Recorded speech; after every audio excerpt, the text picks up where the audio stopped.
हरे कृष्णा। कैसे हैं आप सब? आज एक अंतर्राष्ट्रीय स्तर पे एक विशेष दिन का पता चला जिसे कहते हैं मित्रता, फ्रेंडशिप डे। यूँ तो हमारे सनातन संस्कृति के अंदर, सनातन धर्म में ऐसे कोई विशेष दिन नहीं हुआ करते, लेकिन फिर भी हम इस कल्चर को मानकर आज के विशेष इस दिन पर कुछ चर्चा कर लेते हैं अपने सनातन संस्कृति के माध्यम से। तो मित्रों, देखिए, मैंने भी आपको मित्र कहा और फ्रेंडशिप डे है, मतलब फ्रेंड्स, दोस्तों। क्या है मित्रता? मित्रता की परिभाषा क्या है आज के इस कलयुग में और मायावादी युग के अंदर, जहाँ पे धन के वैभव को ही महत्वपूर्ण बताया जाता है, उसमें ये मित्रता की परिभाषाएं डिफरेंट अनेकों तरीके से की जा रही हैं। क्या ये श्रेष्ठतम है? क्या ये उत्तम है? लेकिन शास्त्र बोलता है, हमारा सनातन धर्म का शास्त्र कहता है कि सारे संबंध ही स्वार्थ के आधार पर हैं। इस कलयुग में जितने भी शारीरिक संबंध हैं, सब स्वार्थ सिद्धि है। सबके पीछे अपना अपना स्वार्थ पूरा करने की लालसा है। तो बात आती है कि कैसी मित्रता?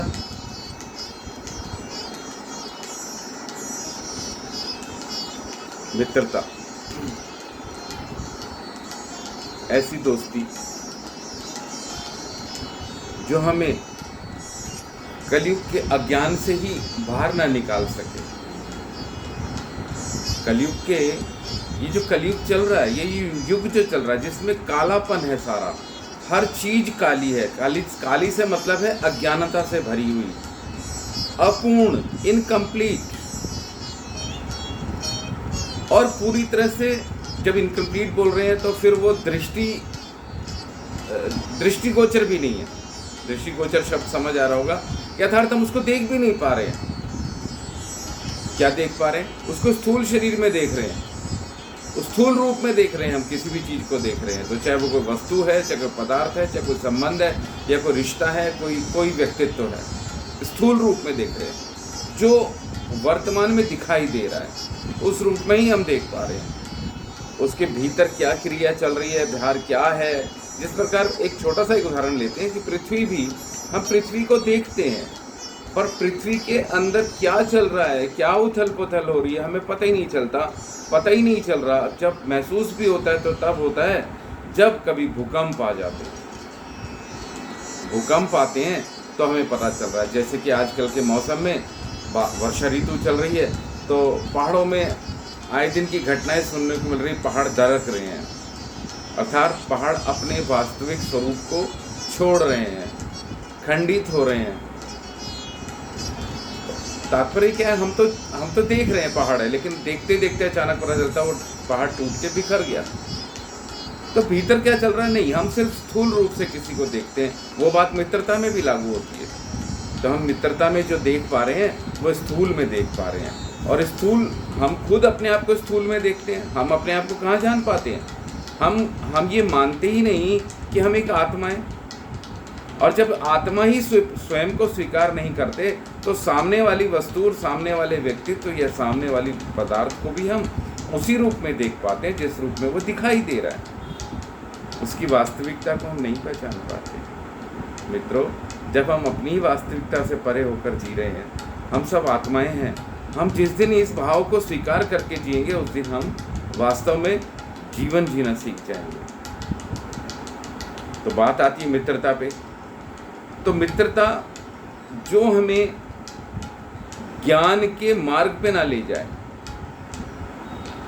ज्ञान का मार्ग क्या? अभी हमने चर्चा की, आत्मा के कल्याण के मार्ग पे। शरीर के कल्याण की बात नहीं है। शरीर का कल्याण आत्मा के कल्याण के ऊपर आधारित है।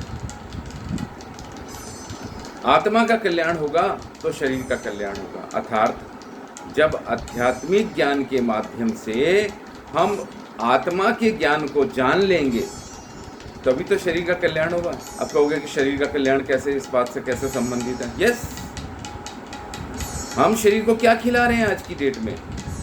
वो चीज़ें खिला रहे हैं जो शरीर का कल्याण ही नहीं कर सकती, अर्थात शरीर में दुनिया भर की बीमारियां पैदा कर रही है, शरीर को अनेकों कष्ट में ला रही है।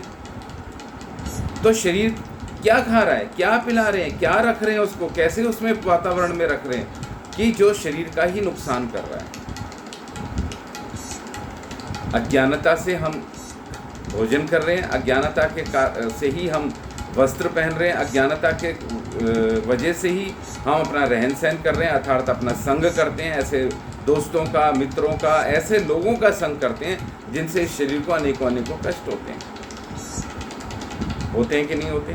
जो दुनिया आज जो जेलों में लोग हैं, जेल में बंद हैं, तो वो किस कारण से बंद है? क्योंकि उन्होंने अज्ञानतावश ऐसे लोगों का संग किया और गलत चीज़ें सीख ली, गलत चीज़ों का संग किया, जिसकी वजह से वो वर्तमान में जो कायदे कानून है, शरीर के लिए जो कायदे कानून बने हैं, उसकी वजह से वो फंस गए।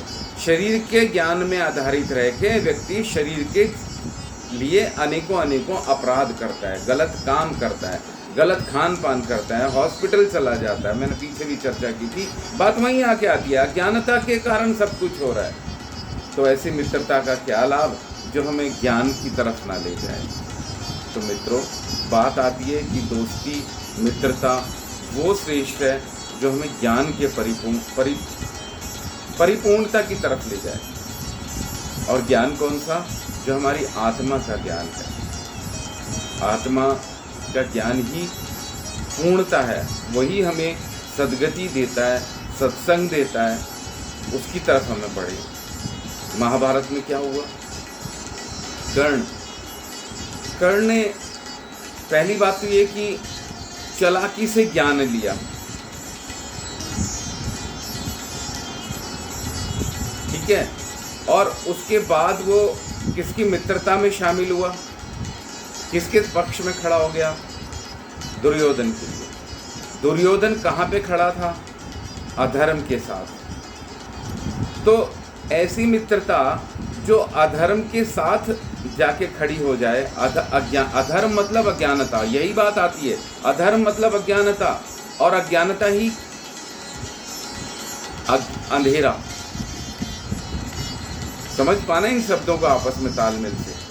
तो अज्ञानता ही हमारा नुकसान करती है।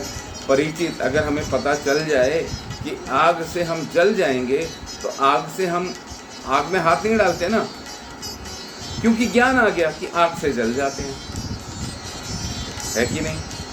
तो जिस चीज़ का ज्ञान हमें पूरी तरह से प्राप्त हो गया, तो वो कैसे फिर वो चीज़ नहीं स्वीकार करेगा? समझे? तो बात आती है कि ऐसी मित्रता जो हमें ज्ञान की तरफ ना ले जाए। ऋषभदेव महाराज अपने 100 पुत्रों को ज्ञान देते हुए भी ये बात चर्चा कर रहे हैं। इसका उल्लेख हमारी श्रीमद् भागवतम के अंदर है। ऋषभदेव महाराज अपने 100 पुत्रों को ज्ञान देने के टाइम, बहुत सारा व्याख्यान नहीं हो, तो एक श्लोक में वो क्या बोल रहे हैं कि ऐसा मित्र का साथ नहीं छोड़ दो, ऐसे मित्र को त्याग दो जो आपको जन्म मरण से, वही पूर्ण ज्ञानता की बात आई थी। पूर्ण ज्ञानता है यही कि जो मित्रता हमें पूर्ण ज्ञान मतलब जीवन मरण के से बचाने के मार्ग पे ना ले जाए, अर्थात जो दोस्त मुझे मृत्यु से ना बचा ले, ऐसे दोस्त का लाभ क्या? आपके मन में प्रश्न आ सकता है कि मृत्यु से कौन बचाएगा? मृत्यु से तो बच ही नहीं सकते, सब मारे जाते हैं। नहीं, मृत्यु से जो बचाने के मार्ग पे ले जाए वही वास्तव में दोस्त है, वही मित्र है। इसका तात्पर्य है कि मृत्यु से कौन बचा सकता है, कौन निकाल सकता है बार बार की मृत्यु और जन्म से? भगवान कृष्ण मोक्षदाता, मुक्तिदाता। कृष्ण कह रहे हैं भगवत गीता में, अहम त्वाम सर्व पापेभ्यो मोक्षयिष्यामि मा शुचा। मैं तुम्हें मुक्त कर दूंगा, बार बार किसी की माता के गर्भ में आने से बचा लूंगा तुम्हें, अर्थात जन्म लेने से बचा लूंगा। जब जन्म ही नहीं होगा तो मृत्यु क्यों होगी? तो ऐसा मित्र जो भगवान कृष्ण की भक्ति की शरणागत कर दे, कृष्ण भक्तों का संग करा दे, ऐसा मित्र ही श्रेष्ठ कर है। ऐसे मित्र का संग करें, ऐसा मित्र ही हमारा कल्याण कर सकता है। ऐसा मित्र नहीं जो हमें माया की तरफ धकेल रहा है, जो आए दिन हमें गलत रास्ते पे ले जाके खड़ा कर देता है, अधिक धन कमाने की तरफ करता है। अधिक धन कमाया तो वो खर्च कहाँ किया? व्यसनों में, बुरे विचारों में, बुरी आदतों में। अगर वो धन हमारा भगवान की सेवा में, भगवान के भक्तों की, वैष्णवों की सेवा में लगता है तो श्रेष्ठ कर है, अन्यथा वो पाप में जाएगा और उस पाप कर्म को हमें भोगना पड़ेगा। उस पाप के फल, जो फल होंगे, जो उसका लाभ होगा, उसको हमें भोगना पड़ेगा। और वो हम ही नहीं भोगेंगे, हम पर आश्रित जिन जिन को हमने उसको लाभ को पहुंचाया, वो सब लोग भोगेंगे। अर्थात पाप का जो फल होता है उसको सभी लोग भोगते हैं, और उसी प्रकार भक्ति का जो लाभ होता है वो भी भगवान सबके बीच में वितरित कर देते हैं। भगवान ने कहा ना श्रीमद् भागवतम में, मैं अपने भक्तों की 21 पीढ़ियों का तारण करता हूँ, श्रीमद् भागवत पुराण में उल्लेख। लेकिन हम जब शास्त्रों की तरफ मुड़ेंगे तभी तो जानेंगे। शास्त्रों की तरफ हम मुड़ते ही नहीं, क्योंकि हमारे ऐसे मित्र ही नहीं है। बात वहीं आ जाती है कि ऐसे संगी नहीं है, ऐसी संगति हमारे साथ नहीं है। हम कुसंग का साथ कर रहे हैं, ऐसे लोगों का संग करते हैं जो मांस मदिरा की तरफ ले जाते हैं, गलत वैश्यावृत्ति की तरफ ले जाते हैं, हमारे गलत पैसे को लगाते हैं, शेयर बाजार में लगाते हैं, जहाँ पे अनैतिक कार्य हैं। शेयर बाजार हमारे शास्त्रों में उल्लेख नहीं है। शेयर बाजार एक तरह की जुआ मार्केट है।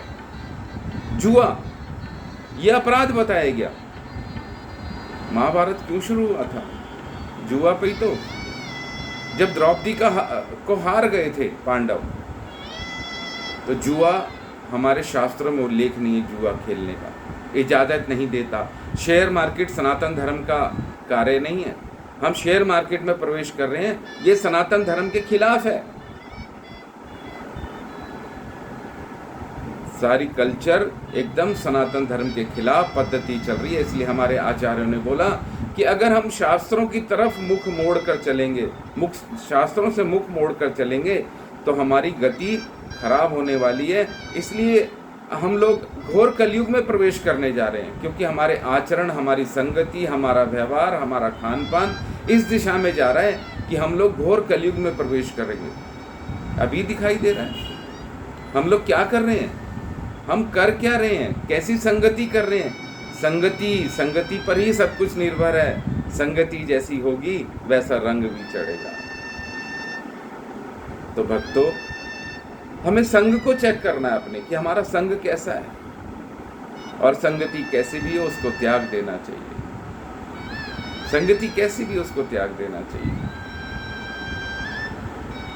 कैसी भी हो, यहाँ बात आ रही कैसी भी। आप कह सकते हैं कि अभी तो आप कह रहे थे कि हाँ, अर्थात जो हमें बुरी आदतों की तरफ ले जाए, बुरे आचरण की तरफ ले जाए, ऐसी संगति की हम चर्चा कर रहे हैं।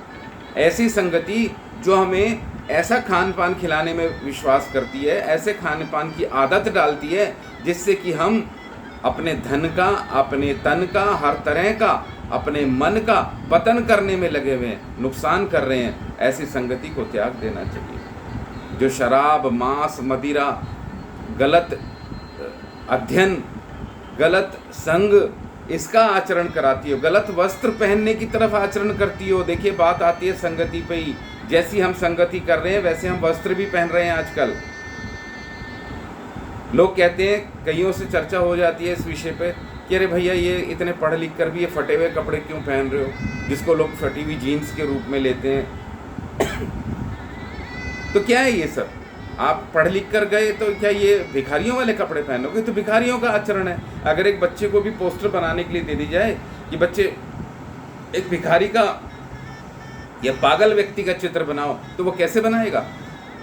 उसके अंदर वो उसके बिखरे हुए बाल, उसके फटे हुए कपड़े, ये सब चित्र बनाएगा। तो आज हमारा सभ्य समाज ये पहन रहा है, उसको सभ्य बोलेंगे क्या आप? यही है कलयुग, यही है अज्ञानता। ये हम ज्ञान को छोड़कर अज्ञानता के अंधेरे में जा रहे हैं, अंधेरे की तरफ। इसलिए शास्त्र हमारे बोलते हैं कि हम बद्ध अवस्था में जी रहे हैं। ऐसी अवस्था, हम मुक्त हैं सब के सब। जिस प्रकार एक हीरा अगर कीचड़ में गिर जाए तो क्या हीरा कीचड़ से निकला है या कीचड़ हीरे से निकली है? दोनों अलग अलग अवस्था में है। लेकिन हीरा अगर कीचड़ में गिर गया है तो हीरा अपनी अवस्था को नहीं छोड़ता। कीचड़ लग सकती है उसके ऊपर, लेकिन अगर उससे वो छोड़ दे तो हीरा अपनी वास्तविक स्थिति में हो सकता है। अर्थात यहाँ पे मेरा तात्पर्य हीरे और कीचड़ का ये था कि आत्मा विशुद्ध है, हीरे के समान है। ये कलयुग में हम अपने भोग के लिए, फिर बात आ जाती है भोग मतलब हम अपने लालच की वजह से इस कीचड़ में आके गिरे हैं। जब हमने देखा, हमें महसूस होना चाहिए कि हम एक नित्य मुक्त आत्मा हैं, हम आनंदित हैं, हमारे अंदर सब आनंद हमारे भीतर समाया हुआ है, लेकिन हम यहाँ कीचड़ में आके आनंद ले रहे हैं। अर्थात हम ऐसी संगति का संग कर रहे हैं और हम कहते हैं नहीं इनके बिना तो हमारा काम नहीं चलेगा, हम नौकरी नहीं करें क्या? ये नहीं करें, करो ना नौकरी, लेकिन उनकी संगति से उनका खाना खाना जरूरी है क्या? संगति जब तक उनकी झूठन खा के नहीं होगी तब तक आपकी संगति पूरी नहीं होगी क्या? झूठन खाना वर्जित है, झूठन खाना वर्जित है। मायावादियों का जो भोग में लिप्त हैं, जो गलत कार्यों में लिप्त हैं, जिनके आचरण मायावादी हैं, मायावाद से मेरा तात्पर्य कलयुगी हैं, जो समाज को गलत दिशा की तरफ ले जा रहे हैं, ऐसी सोच के व्यक्ति का खान पान शुद्ध होगा, ऐसे व्यक्ति की चिंतन शुद्ध होगा, क्योंकि उसका चिंतन भी गलत है, उसका चिंतन से ही खान पान है। जैसी संगति वैसा रंग, अर्थात उसका चिंतन उस दिशा में जा रहा है तो खान पान भी वही होगा। मांस, मदिरा, मच्छी, ये सब पशु मारकर हम खाएंगे तो भगवान ये कह रहे हैं कि ममे वांशो जीव लोके जीव भूता सनातन। कृष्ण कहते हैं भगवत गीता में मेरे अंश हैं अर्जुन। जब भगवान ये कह रहे हैं कि मेरे अंश हैं, तो आप बताइए भगवान के अंश को मार के खा रहे हो तो क्या भगवान आपको कृपा करेंगे पे? नहीं, आपको सताया जाएगा, आपको पीड़ित किया जाएगा। यमराज जी आपका पीछा नहीं छोड़ने वाले, आपके घर परिवार का पीछा नहीं छोड़ने वाले। क्या सोचा है आपने? मांस खाने से कल्याण होगा? गलत हैं जो लोग ये प्रेरित करते हैं कि मांस खाया जाए, भोग किया जाए, इस तरह के गलत भोग किए जाएं। शराब पीना, मांस खाना, ये अपने आत्मा का पतन करने के समान है, पतन करने के समान है। मित्रों, जागो जागो, जब तक नहीं जागोगे कल्याण नहीं होगा। किस कल्याण की तरफ जा रहे हैं? कौन से पूजा पाठ उपासनाएं कर रहे हैं? हम गलत कर रहे हैं, अपने आप को भ्रमित कर रहे हैं। तो इसलिए ऐसी मित्रता, ऐसा संग का त्याग कर दो जो आपको गलत मार्ग पे ले जाके खड़ा कर देता है। तो मित्रों, मित्रता तो करो, लेकिन भक्तों की संगति करो। शास्त्र के अनुगत्य में जो जीवन जी रहे हैं उनकी संगति करो, उनका संगत ढूंढो कि ऐसे कौन लोग हैं जो मेरे को शास्त्रों की तरफ, जो मुझे भगवत कृपा की तरफ ले जाएं, भगवान के धाम मुझे वापस ले जाएं, मैं इस कलयुग इस कीचड़ में ना गिरूं फिर से। ये कीचड़ है मित्रों, ये दलदल है, इसमें हम फंसे हुए हैं। जब तक हम हरि भजन नहीं करेंगे, कोई सा शास्त्र उठा के देख लो, कोई भी, सबके अंदर भगवत कृपा, भगवान की तरफ मुड़ने के लिए बोला गया है। चाहे वो कुरान शरीफ है, चाहे वो बाइबल है, या कोई अन्य हमारे धार्मिक ग्रंथ हैं, वो सब के सब भगवान की तरफ इशारा कर रहे हैं, लेकिन उनकी योग्यता के अनुसार हो रहा है। जिसकी जैसी योग्यता उसको वो, तो योग्यता अर्जित करनी है, हमें श्रेष्ठता की तरफ जाना है। आज विदेशों में बाइबल को जानने वाले, बाइबल को, जीसस को मानने वाले, उनका सोच चिंतन परिवर्तित हुआ। क्यों? क्योंकि उन्होंने जान लिया कि जीसस कहते हैं मैं भगवान का पुत्र हूँ, I am son of God. तो इसका मतलब गॉड कोई और है। तो उन्होंने गॉड देखा कि भगवत गीता में कृष्ण कह रहे हैं कि मैं ही गॉड हूँ, मैं ही सब कुछ हूँ, तो वो मुड़ रहे हैं, वो लोग आ रहे हैं, कृष्ण की तरफ आ रहे हैं, कृष्ण के भजन में मतलब अपने आप को प्रवेश करा रहे हैं। तो ये श्रेष्ठतम है ना। और जो इस ज्ञान से परे, विष्णु भक्ति से परे हैं, वो आप समझ सकते हैं क्या उनकी गति है, क्या उनकी सोच है, क्या उनका दर्जा है संसार के अंदर, सृष्टि में क्या दर्जा है। और भगवान के धाम की तो बात ही छोड़ दो। तो मित्रों, मेरा निवेदन फिर से आपसे ये है कि मित्रता करो तो भक्तों की संगति की करो, सत्संग में जाना शुरू करो। ये मॉल, ये जो आपके शराब खाने, ये आपकी वैश्यवृत्ति के अड्डे, ये आपका संग करने के लिए नहीं है, ये मनुष्य के लिए नहीं है। मनुष्य श्रेष्ठ पानी है। अपने आप को डिक्लेयर करो कि हम मनुष्य हैं, हम मनुष्य हैं, हम संगति करते हैं, श्रेष्ठ मनुष्यों की संगति करते हैं, भक्ति की संगति करते हैं, सत्संग में जाना आप पसंद करते हैं, ना कि अज्ञानता की काल कोठरी में बैठना चाहते हैं। अज्ञानता की काल कोठरी हमारा पतन निश्चित करेगी। तो मित्रों, मित्रता डे पर वैसे तो हमारा कोई दिन नहीं, लेकिन फिर भी अंतर्राष्ट्रीय स्तर पर, सांसारिक सामाजिक स्तर पर अगर ये दिन है, तो मेरा निवेदन आपसे ये है कि भक्तों का संग करो और सत्संग में प्रवेश करो। सत्संग बोला जा रहा है, सत्संग, सत का संग करो, असत का संग छोड़ दो ना। ये क्लियर तो हो रहा है। असत, जो मित्रता असत्य की तरफ ले जाती है उसका संग त्याग दो। जो सत्य की तरफ, अर्थात हमारे को भगवत कृपा की तरफ ले जाती है, हमारे कल्याण के मार्ग की तरफ ले जाती है, ऐसे व्यक्ति का संग करो, ऐसे मित्रता का संग करो। मेरा निवेदन सिर्फ इतना ही है। आगे फिर चर्चा करेंगे। हरे कृष्णा, श्री राधे।